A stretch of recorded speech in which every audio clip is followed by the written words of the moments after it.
Hello' guys, মই অন্য এটা মিনি ব্লগলৈ সকলোকে স্বাগতম জনাইছোঁ।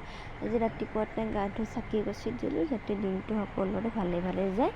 আৰু এতিয়া চাহকাপ খালোঁ ৰাতিপুৱাৰ। আৰু এতিয়া মধুৰিআম আনিলে নহয়, এয়া বাইদেউ আহিলে আমাৰ।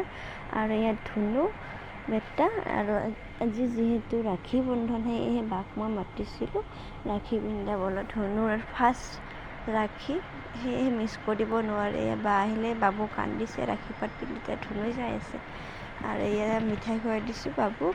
ধুনুৰ দাদাকো ৰাখী পিন্ধাবলৈ ওলাইছে। আৰু এতিয়া আমাৰ দাদাকক ৰাখী পিন্ধাব, এয়া দেখিছোঁ। আৰু বাক চাহ দিলোঁ আৰু এতিয়া বা ঘৰলৈ গ'ল দিছিলে।